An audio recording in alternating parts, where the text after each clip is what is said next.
it's your registered dietitian V Fodjo here to give you some more healthy eating tips. So today we're going to be talking about something very, very exciting. We're going to be talking about portion control. So what is it? How do we go about doing it? And why is it important for us? Stay tuned and do not go anywhere. Did you know that the size of your plate actually determines how much food you eat? So a cool study was conducted by the University of Columbia where they found out that people tend to eat 92% of what's on their plate. So if I were to give you a large plate with food on it, you will most likely eat 92% of what's on that plate.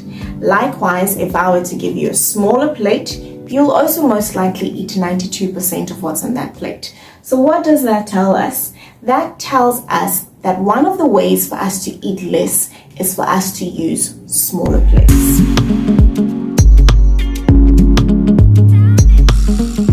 Now that we've established that the size of our plate determines how much we eat, let's now look at how much we should be putting on our plate.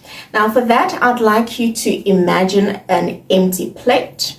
So what you do with the plate is you first divide the plate into a half. So now you'll have two halves. You then take the one half and divide that into two. So you'll now be left with 2/4 and 1/2. So we're now going to look at an example. But because I'm a Ghanaian girl and I love my Ghanaian foods, I'm going to give you an example of jollof rice. But not just any jollof rice, Ghanaian jollof rice. So for your jollof rice, you're going to put that in that quarter of your plate. The remaining quarter, you'll then put your meat or your protein, so it can be beef, chicken, or fish. Or if you're a vegetarian or vegan, you can also put a plant source of protein, and then the remaining half, that will be left for your vegetables.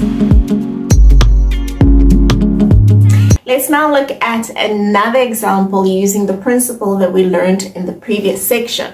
So let's say in South Africa we love to eat our samp and our meat. How would we actually portion our samp? So just like the jollof rice, samp is your starch. So for the samp, you'll put that in the 1/4 of your plate. Your meat or your plant source of protein will go into the other quarter. And then the remaining half will be designated for your vegetables.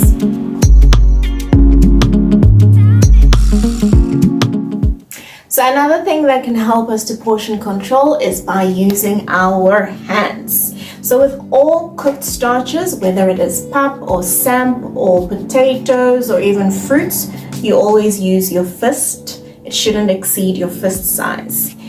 With your meats such as your beef and your chicken and your fish, it should not exceed your palm size and it should not be thicker than your pinky. With your nuts and raisins and your legumes, it should only be 1 handful. With our vegetables, because we want more of that, it should be 2 handfuls. Then with our hard cheeses as well as our peanut butter, it should not exceed our thumb size. And then with all our fats and oils and mayonnaise, it should not exceed the tip of our thumb. Remember that with this, it should be according to the size of your hand.